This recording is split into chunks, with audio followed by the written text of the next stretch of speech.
right, well, it's 7 o'clock, so we're going to go ahead and get started. We may have a few people still joining us. For those of you who just came in, welcome to this evening's Buzzworthy Books program. This is a program that we do quarterly with Angie, our Reader Services Librarian, where she shares some of the new and notable titles coming out. Tonight, she's also going to talk a little bit about some of the best of 2023 titles. We have the chat available, and you are welcome to put questions or comments in the chat.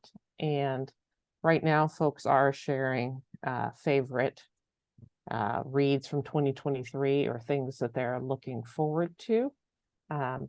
My name is Beth. I'm the adult programming librarian for the Mid-Continent Public Library System. And you will also find in the chat links to the book lists from this evening, as well as the link to our Winter Reading Challenge page.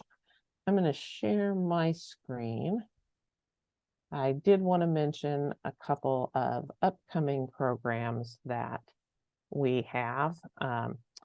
Next Tuesday, on the 9th of January, we have De-Stressing in a Fast-Paced World. Becky Franklin, who's a registered therapist, is going to be talking about ways that you can decrease the stress in your life. That's at 7 p.m. on Zoom, so you do need to register to receive the Zoom link. As part of our Winter Reading Challenge, our theme this year is literary love, and so we do offer programs that go along with it. One of those, Casablanca Turns 80, Watch It Again, Sam. Film historian Frank Mendoza is going to be talking about the movie Casablanca. That one is on January 18th on Zoom. You can register to receive that link. On January 11th at our Smithville branch at 6:30 and January 22nd at our Colburn Ranch Road branch and on Zoom, we have Brent Frazee, who's the former Kansas City Star outdoor writer, who will be doing a program about winter hiking and places to go in the metro and Missouri to get some winter hiking in. And if the weather predictions are correct, we'll even have some snow to hike in for those of you who enjoy that kind of thing. You do need to register if you're going to attend the virtual program on the 22nd. You can just show up for the ones at Smithville and Colburn Road. And the final program I wanted to mention this evening is on January 25th on Zoom.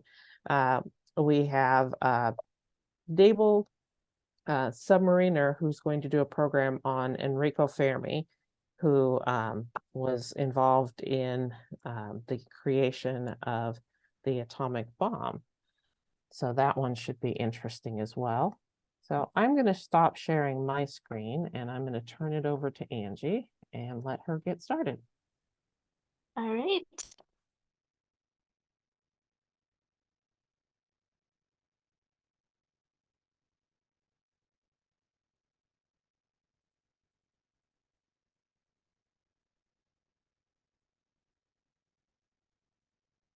All right, is everything looking good on this end, Beth?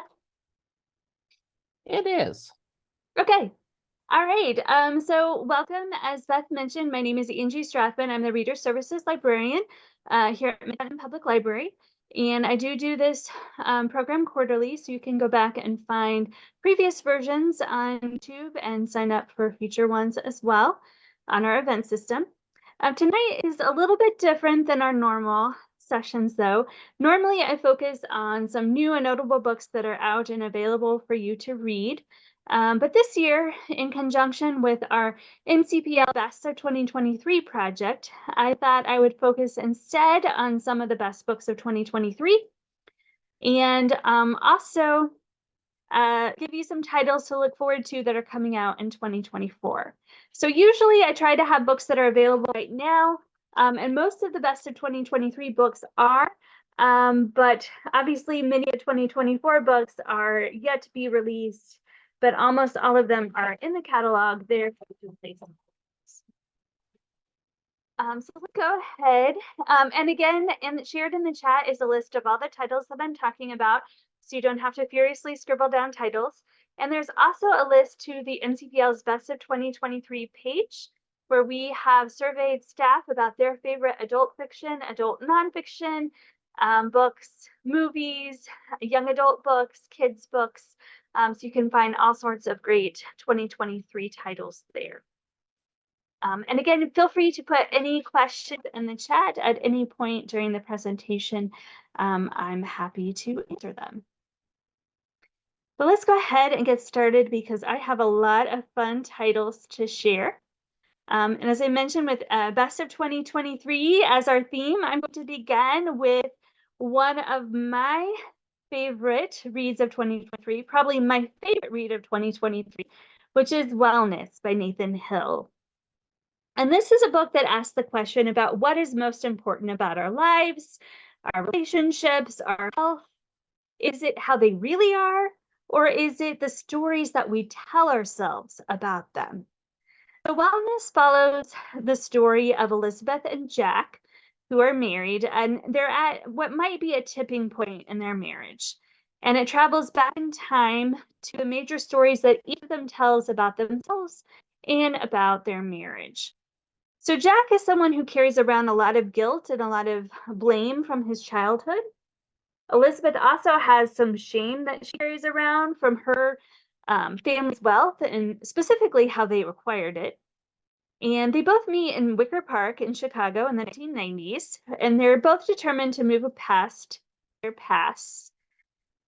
Jack had a very promising beginning as a photographer, but now things are kind of static. He's producing the same pieces over and over and teaching the same classes. Elizabeth had a more successful career as a psychologist, specifically doing work around placebos, which she took in a very extreme direction. And they're both raising a son named Toby, who can sometimes be difficult. They've also just purchased their dream home, which they hope is going to be the perfect place for their new lives, where they can possibly regain the happiness of their early days in their relationship and also find the best version of themselves as a couple. So the big overarching story is their marriage. There's lots of very fascinating questions and lots of different topics about the stories that we tell and the holes that we try to fill with them. We get some satire about wellness hacking and optimization. We get a discussion of polyamory and the limits of monogamy. We get a tour through all the different Facebook algorithms and their history. And a chapter that is one of the most empathy-inducing chapters I've ever read about parenting a toddler and all the conflicting parenting advice one gets and how you can worry about screwing up your kid before they even reach puberty. But all of this is a story about the ways in which that we change and evolve and the things that we always carry with us. How much of us is innate and how much of us is the stories that we tell about ourselves. And what happens when those stories change or when we grow past that version that we've created about ourselves. So Hill asks all these very provocative questions and does it in a very funny and poignant and playful and thought-provoking way. And it's compulsively readable. Another one of my favorite reads of 2023 is the historical queer romance We Could Be So Good by Pat Sebastian. This one is set in 1950s New York, and it follows a newspaper reporter and the son of the newspaper's publisher. This is a very slow burn friends to lovers romance where I really love both characters and their journeys, both individually and as a couple. Nick is a reporter. He's a little bit more jaded. He fears exposure, and he questions whether or not he can have anything other than quick, meaningless encounters in his life. Andy is a little bit more optimistic, but he's also kind of absent-minded and clumsy, and he's struggling himself with the expectations that come from taking over the family business. And they're both kind of struggling with their growing feelings for each other and whether they can make the transition from friends to something more. This is a romance that doesn't shy away from the realities of the time period for its characters. Fear of exposure and questioning whether their love is even possible are major plot points in this book. But it also offers more optimistic views as well.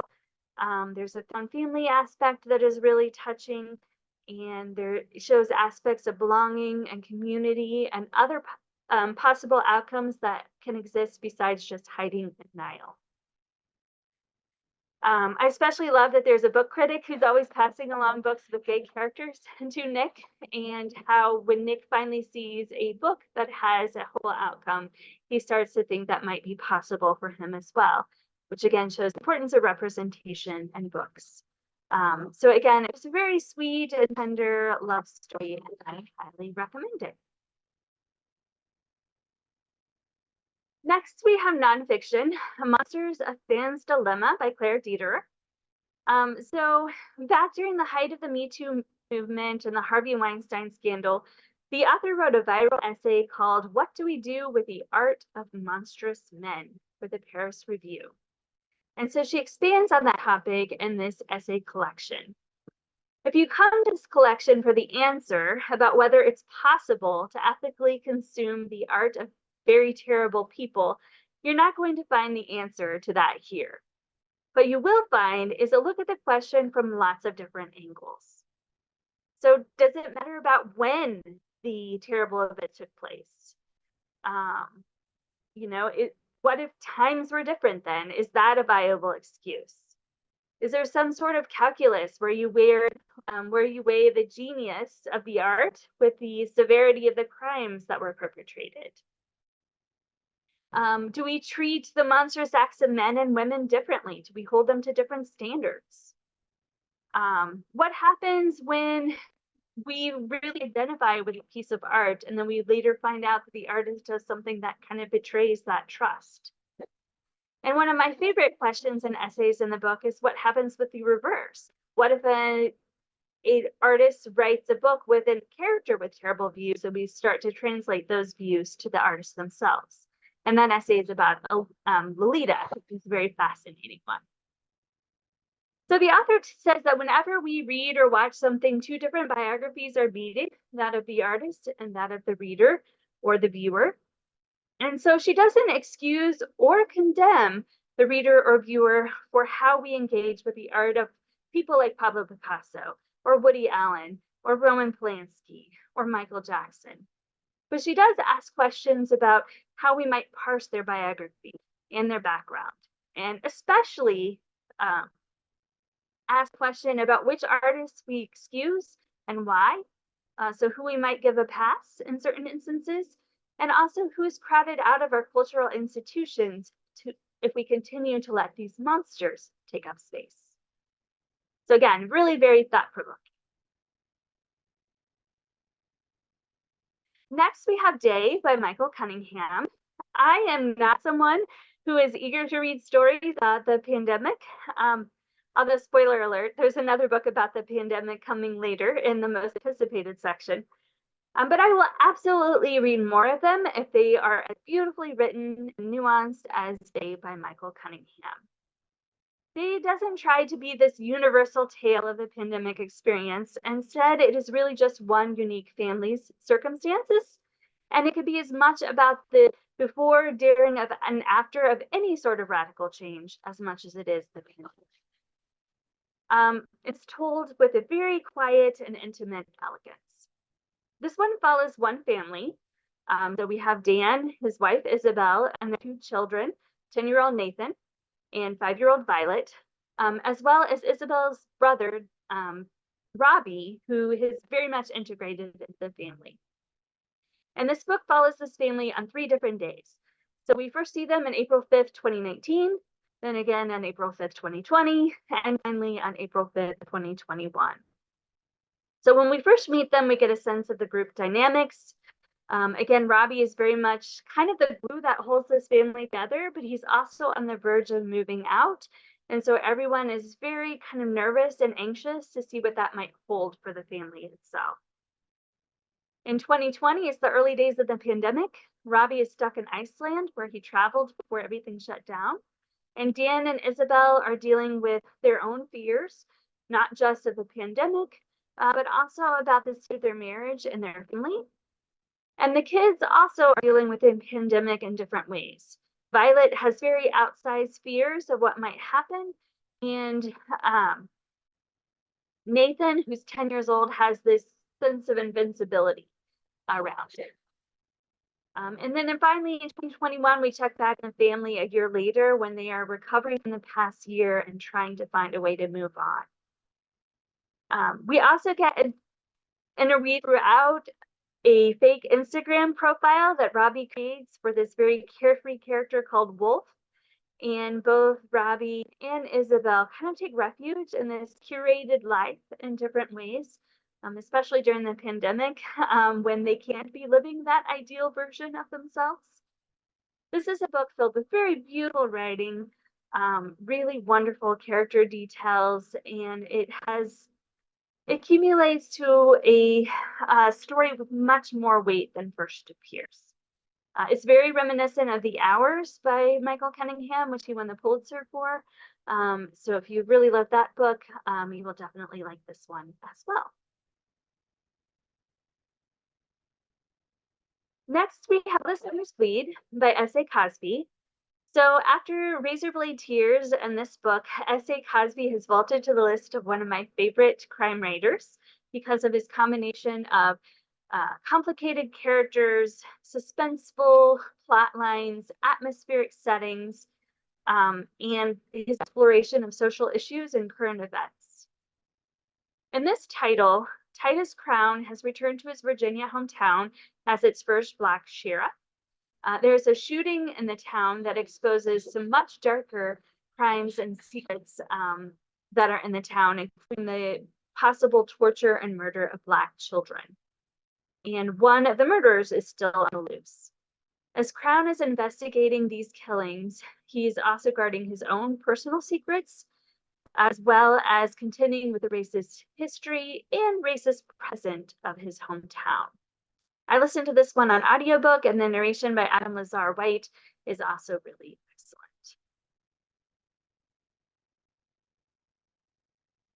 I'm a big fan of short stories, which don't always get a lot of love, and so I do like to plug them whenever I can. So this collection is Lost Places by Sarah Pinsker, and these are slightly speculative stories that cover a wide range of themes, topics, and even genres. And it was hard for me to pick a favorite of this collection because they were all uniformly strong. So we have a very kind of menacing and foreboding story about a woman who finds a VHS tape of a local TV show and finds it was much darker than she remembered. We also have the story of a very technologically advanced housing complex for seniors and what happens when one of the residents escapes. A better way of saying is that in the past, during the silent movie era, and a boy who reads the cards for the movies, and what happens when he discovers that reading different words than appear on the cards changes the story, and that ability starts to bleed into real life as well. There's another disturbing story where there's a very patriotic, futuristic setting where the humans volunteer to be flags. And finally, my favorite story in the collection is about a librarian who finds herself in a society where communication is shut down, and she starts to teach the resident girls in the neighborhood how to skateboard and how to become activists. So those are a few of my favorite books of 2023 that I haven't had a chance to talk about. So now I want to move on to a few of MCPL staff members' favorites as well. A lot of our MCPL staff members love the same books that you love this year too. So really popular books like Fourth Wing by Rebecca Yarros, Spare by Prince Harry, Tom Lake by Ann Patchett. But I'm going to focus today on some of the ones that might not have been on your radar. Up first, we have the romance novel Kissing Kosher by Jean Meltzer. And this one is about two rival bakers, Abigail and Ethan. Abigail had lots of dreams, and her love life has also been sidelined, partly due to struggles that she has with chronic pain. So instead of pursuing her dream of photography, she instead is managing her family's bakery, her kosher bakery, complete with beloved recipes passed down to her grandfather. But she also needs to hire a new employee, so enter Ethan, her new assistant. Ethan's family is also in the bakery business, but of the big mass-produced baked goods conglomerate kind.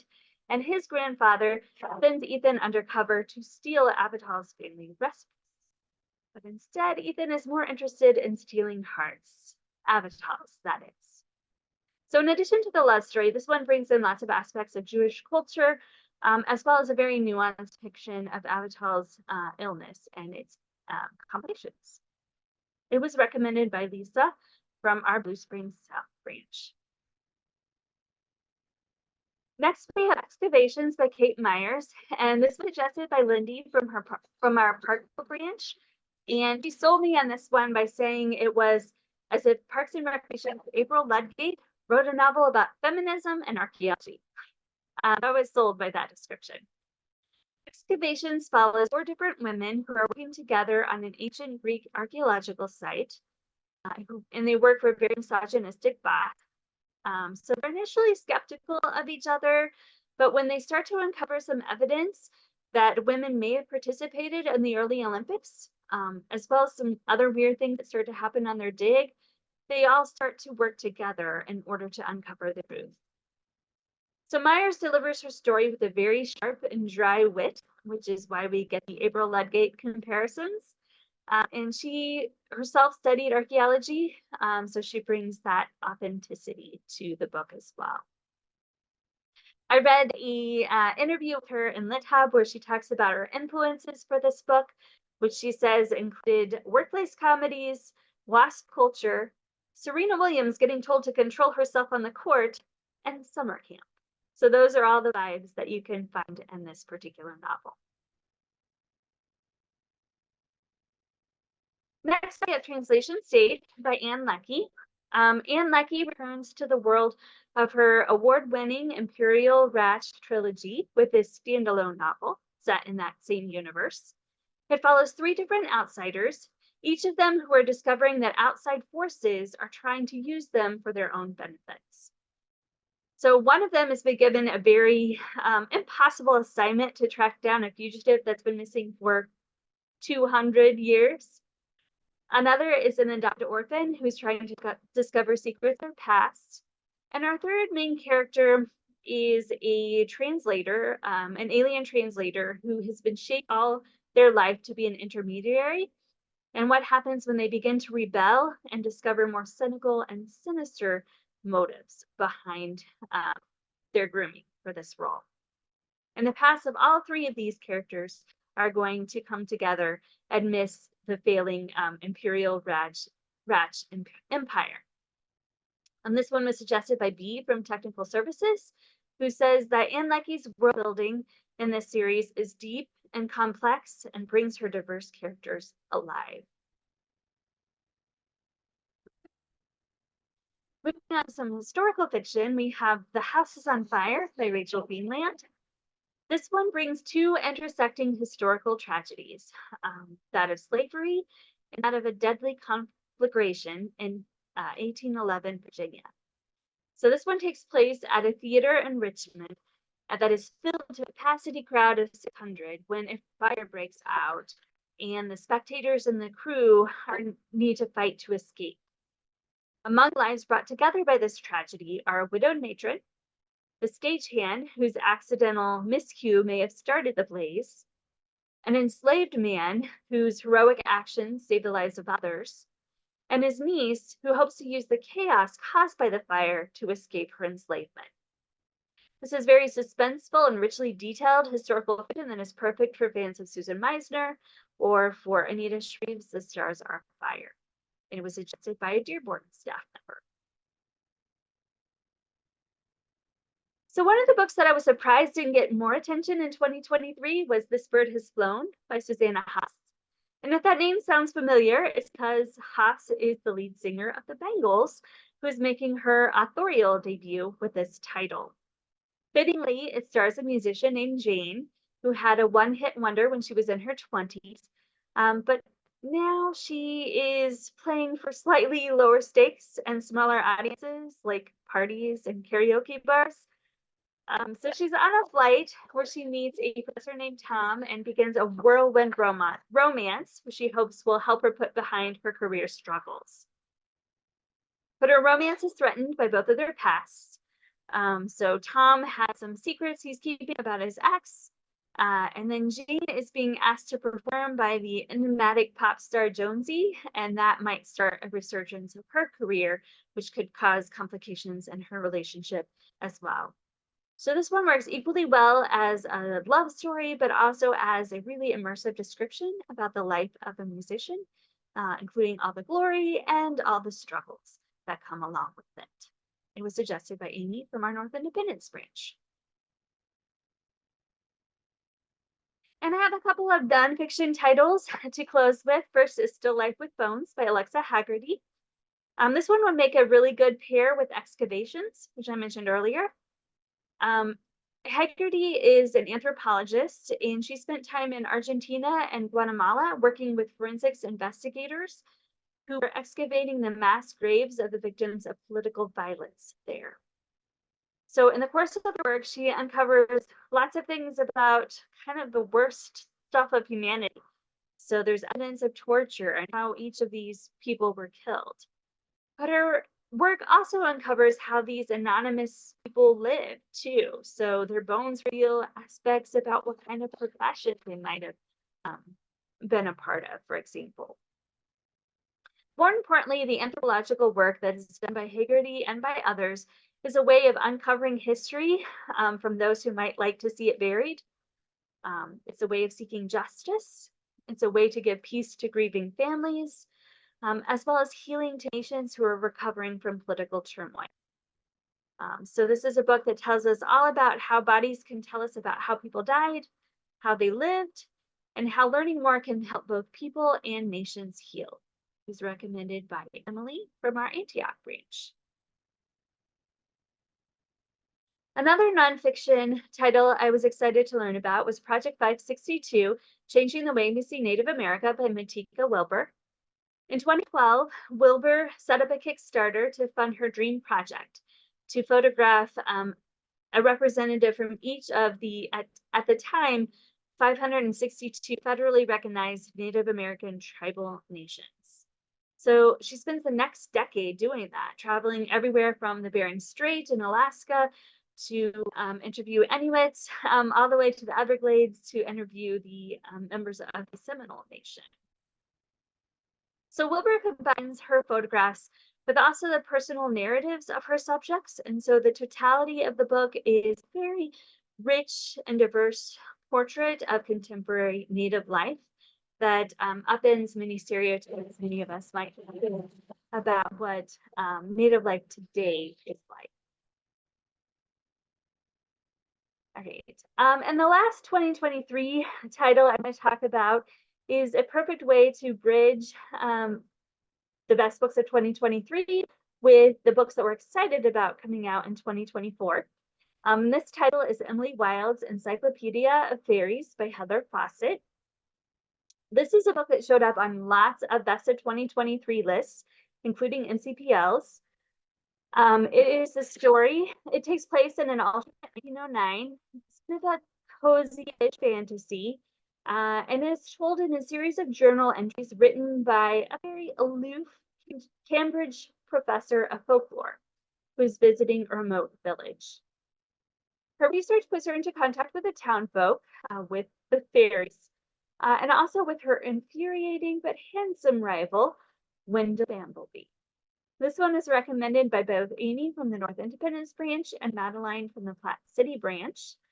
So not only was this one of the best books of 2023, but the sequel to it is coming out in January 14th of 2024.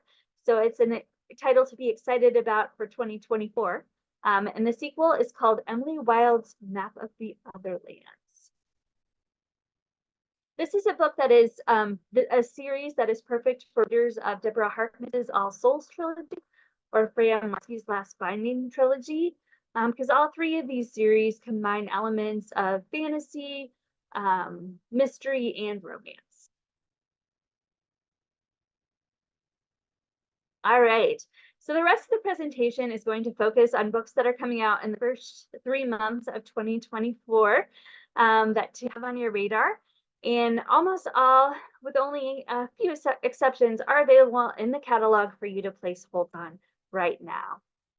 And the first one I want to talk about is Come and Get It by Kylie Reed, which comes out later this month. Kylie Reed's breakout debut book, Such a Fun Age, was wildly popular with both individual readers and with book groups for its very provocative story of racial dynamics. Her next one, Come and Get It, is also, I think, going to be really popular with book groups because it has an equally discussion-worthy storyline. This one follows Millie, a young Black woman who is a resident assistant at her college dorm, who becomes entangled with a white visiting professor. Another one I'm really excited about is James by Percival Everett, coming out March 19th. You may have recently seen the trailers for the movie American Fiction, starring Jeffrey Wright and Tracy Ellis Ross. Well, that movie is based on a book by Percival Everett called American Fiction. Called Erasure. The movie is called American Fiction. So you won't have to wait long for Everett's newest book, which is another take on a novel, a very particular novel, The Adventures of Huckleberry Finn. So James attempts to tell the story of Jem from Huckleberry Finn through his own perspective. Everett is known for his incisive commentary and the satirical edge that he brings to all of his stories, so I really can't wait to see his take on this character and how he puts a fresh spin on a very familiar story. Another highly anticipated sophomore novel is Wandering Stars by Tommy Orange, which is the follow-up to his acclaimed debut novel, There. This one continues the stories of several characters from that book, as well as going back to tell the stories of some of their ancestors as well. So this is more of a mosaic that paints a rich story of generational trauma and addiction as seen through the lives of one family, starting from the Sand Creek Massacre and its after effects to the after effects of the forced removal and assimilation of children in boarding schools. The majority of the novel, however, takes place in the present in 2018, and it follows several different characters. One is injured and is recovering from their injury. One is the family caregiver.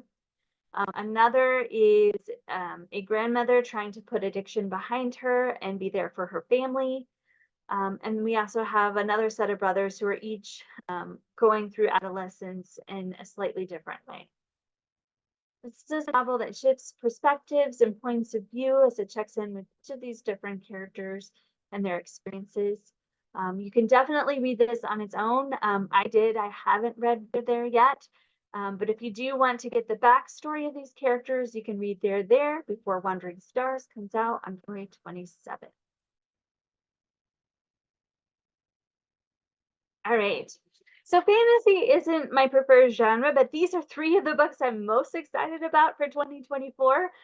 One of which I've read and the other I'm in the middle of right now. So Robert Jackson Bennett, I really love the balance of world building, characterization, and story in his Divine Cities trilogy. And this is the start of a new series that is being described as a Sherlock Holmes and Watson story in a fantasy setting. So our Holmes stand-in in this particular book is named Anna Delabra. She's a very eccentric investigator. She likes to be blindfolded so she can avoid excess stimulation.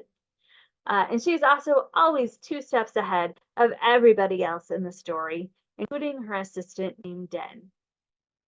Den is an engraver, which in this world, he's been magically modified in order to have perfect recall and memory, which, as you can imagine, that comes in particularly handy in the course of a murder investigation. And what a murder it is. Um, our murder victim is found with a tree growing out of his torso. And that is a very appropriate murder weapon in this particular book, that where plants play a big role in the novel's setting and in its magic system. So plants are the source of everything from home security to the magical modifications like Den's perfect recall. But the murder is not the only tension that happens in the book. There's also some monstrous leviathans that are threatening to breach the city's walls that the people in the book must contend with as well. This one is a really fun mixture of both history and fantasy that I think would appeal to both readers of both genres. So I cannot wait to see this beautiful cover in person. Next up, we have The Book of Love by Kelly Link. Kelly Link is a master of writing very funny and fabulous short stories that add magic to the mundane. She's already won a MacArthur Genius Grant for her short stories, so her debut novel is going to be a major event. This one has been described as an eldritch our town. It starts out at the beginning with 3 high school students who have died, and they have come back, kind of, still dead, but in a body a year later through the magic of their high school music teacher. And they have lots of questions. How did they die? How was the teacher able to bring them back? And also, how is he able to magically make everyone else in the town believe they were just away for a year instead of dead? Who's this weird evil entity that seems to counterbalance their teacher's magic? I'm about a third of the way to this book right now, thoroughly enjoying it, and I am as eager to find out the answers to those questions as the 3 students are. Don't just take my word for it. Holly Black says, by turns playful and harrowing, surreal and sagacious, replete with gods and other monsters, The Book of Love is an astonishing, gorgeous novel written with Link's unique wit, warmth, and ability to get under your skin. It comes out on February 13th. And then finally, we have Catherine Arden's historical fantasy, The Warm Hands of Ghosts. This one is set in World War I. A nurse goes to Belgium in order to find out what happened to her dead brother. And there she finds not only the horrors of war, but also haunted trenches, mysterious potions, and more slightly magical elements as well. Kate Quinn says, Catherine Arden's effortless blend of history and folklore is sure to entrance again with a stunning foray into the 20th century, where ghosts walk, dreams and trauma, and myth becomes real. This one comes out on February 13th. A few history titles to have on your radar. Someone in the chat mentioned they liked Cozy, and so you might like The Expected Detectives by Kat Ailes. This one is about 4 women who meet in a prenatal class, and when one of their classmates turns up dead, they of course are all suspects, and so they team up together to clear their names and to solve the crime. And if you like the debut in the series, you won't have to wait long for follow-up. The aptly named second book in the series, Dead Tired, comes out on June 4th. Benjamin Stevenson had a breakout hit this year with Everyone in My Family Has Killed Someone, and he has his follow-up in February, Everyone on This Train is a Suspect. This one is another locked room mystery. So a bunch of mystery writers are all headed to a crime writing festival in Australia, and when a murder happens on the train, everyone else is a suspect. And who better than mystery writers to figure out who done it? It comes out on February 13th. And then finally, anytime Tana French has a new novel, it is a cause for celebration. The Hunter picks up where her previous book, The Searcher, left off.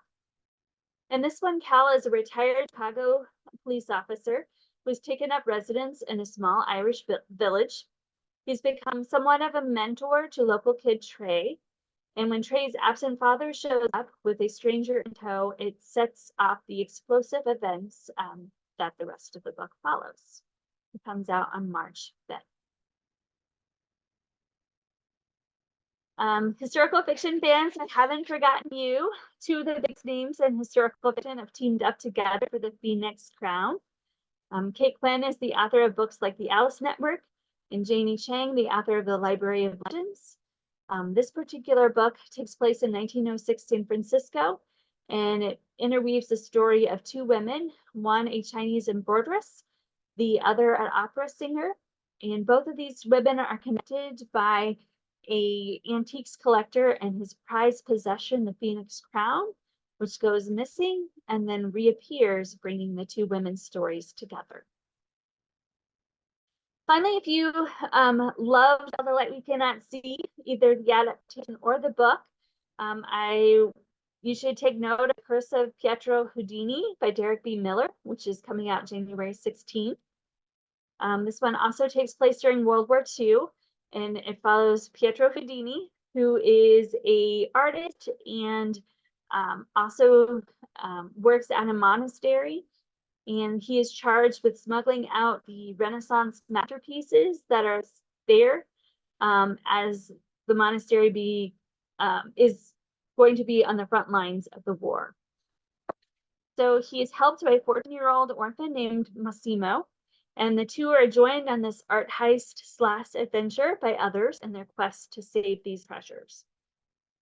At the same time, Massimo is learning more about his enigmatic companion and also the historical forces that have joined together to put them on this path.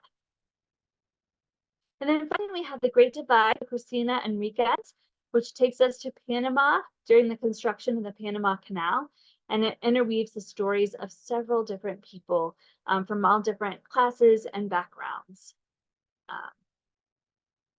And that one comes out on March 5th.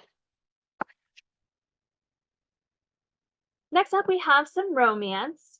So one of my favorite titles in all of the genres coming out in 2024, most anticipated, is This Could Be Us by Kennedy Ryan. Ryan's previous romance novel, Before I Let Go, is one of my favorite romance novels ever, and was the first book in her Skyland series. This Could Be Us follows Soledad, who is part of the circle of friends introduced in that first book. Soledad is a single mom and influencer who is working to rediscover herself after a betrayal sets her back. But Soledad isn't just finding self-love, she's also potentially pursuing romantic love with single dad Judah. Kennedy Ryan writes very strong, complicated, and mature characters who are facing very real issues, but she also counterbalances that drama with lots of humor and also very beautiful and steamy love stories. Next, we have Not Bad for a Girl by Anastasia and Ryan, and I just really love the premise of this one. Anna Aaron is an IT specialist who is doing remote work when her boss mistakes her for a man. And it gives her a lot of resulting privileges because of that, so she doesn't come clean at first. But soon her male alter ego starts to take on a life of its own, including a very macho backstory as a former Navy SEAL and hockey player. And so all of that kind of backstory makes it more difficult for Anna to come clean about who she really is. But her coworker Shane has discovered her secret, and he just might appreciate her for the woman she is, not the man she's pretending to be. Comes out January 30th. And next we have Tia Williams, who's the author of 7 Days in June. Her latest book is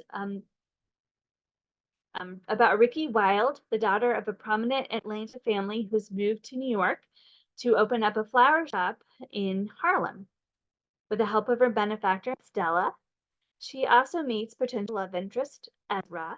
This one has a very richly described Harlem setting and also a slight touch of magic with its love story. It comes out February 6th. A different kind of love story is A Quantum Love Story by Mike Chen, a science fiction love story. This one is a time loop love story between Mariana, a particle physicist, and a mysterious stranger named Carter who claims to know her. It turns out that they're both stuck in a time loop that repeats every 4 days. But as Mariana starts to learn more about the loop that they're stuck in, Carter's memories of it are starting to fade, and so the two of them must find a way to break out in order to stay together. Up next, we have Exordia by Seth Dickinson. Dickinson is the author of the award-winning fantasy novels from the Barwood Cormorant series. He's turning to science fiction with this one about a genocidal refugee turned disaffected office worker who is joining up with a team to investigate a mysterious broadcast.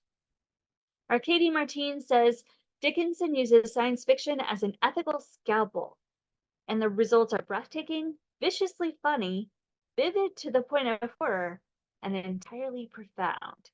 It comes out January 30th. And then in March, we have Jump Knots by Hao Jing Feng.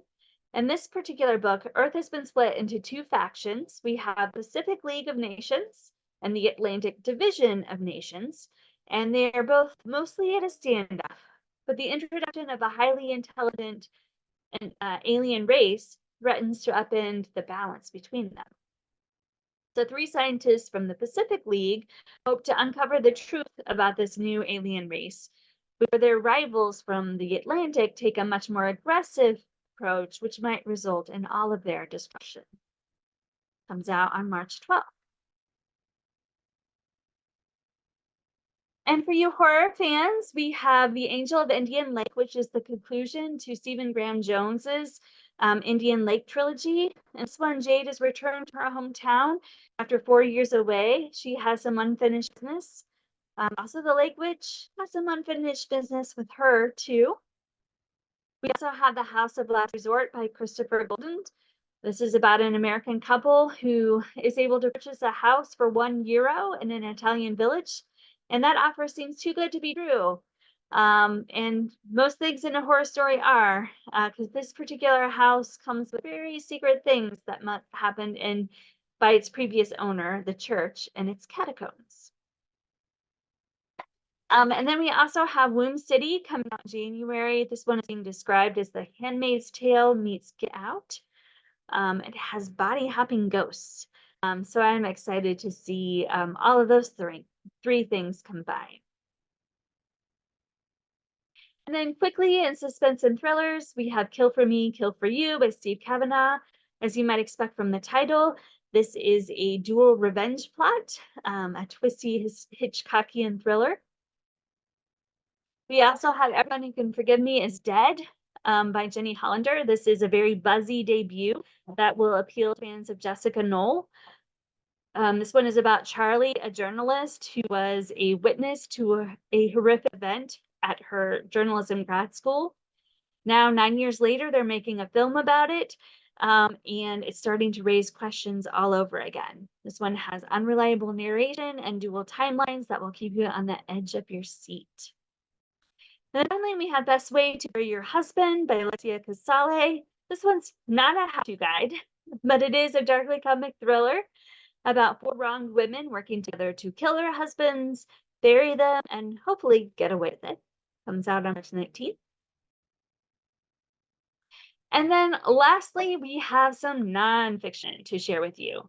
I will read anything that Hanif Abdurraqib writes, including poetry, essays, music criticism, Instagram captions. This one is about basketball, but it's also about childhood and family and lots of other things too. Abdurraqib came of age in Ohio during the height of the Fab Five era and at the University of Michigan, and also during LeBron's rise to fame. So he has lots of interesting things to say about both of those things. It has a very similar feel to Ross Gay's The Books of Delight as well.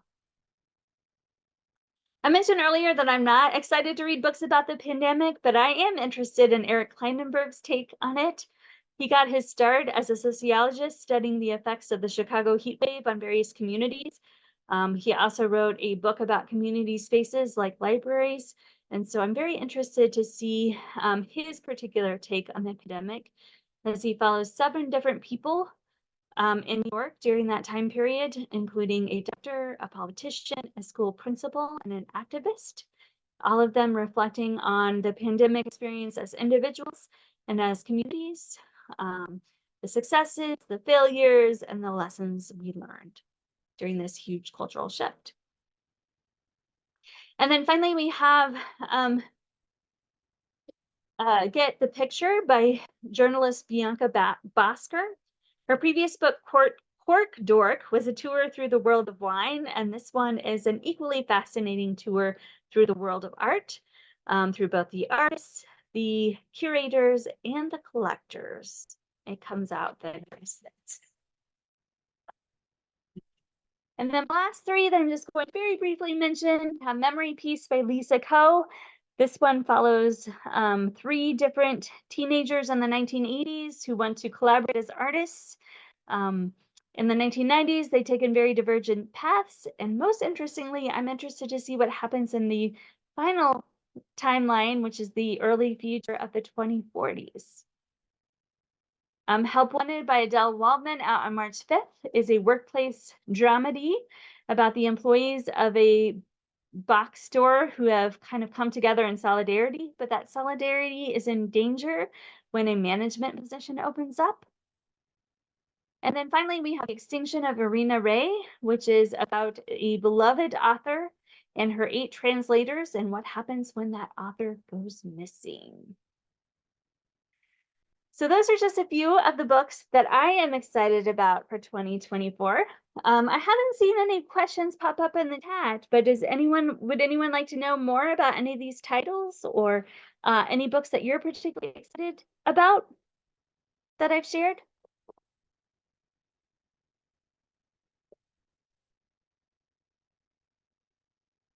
There were so many good books come out in 2024 that I had to talk very fast to fit them all in.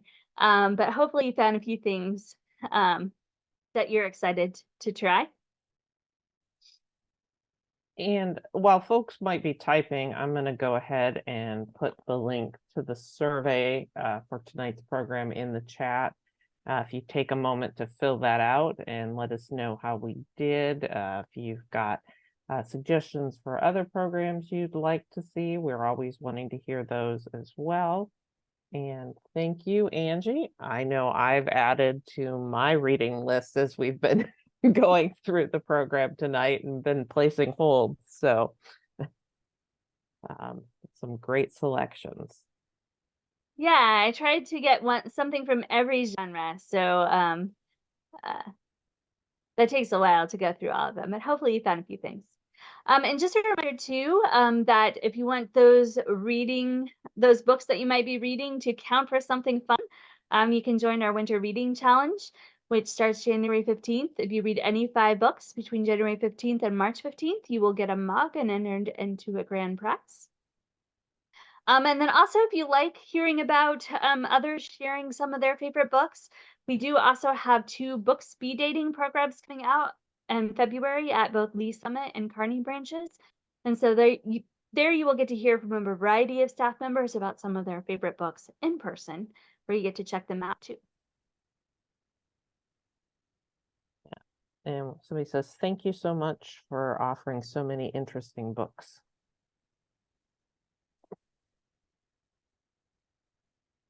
The hardest part about putting these programs together is narrowing down, because I always want to talk about so many of them. And there's lots of really great things coming your way in 2024.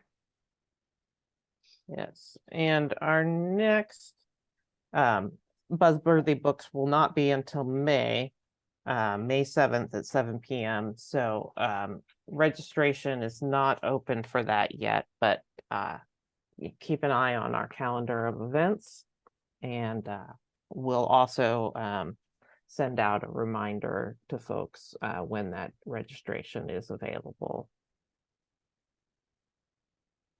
And those of you, especially those of you who've come before, like I said, usually I try to get feature books that are available right away, but today I tried something different and to try to get you excited about some books coming out soon. And so let me know what you think about that. If you prefer that I just talk about books that you can read right away, or if you like to get a taste of books before everyone else hears about them.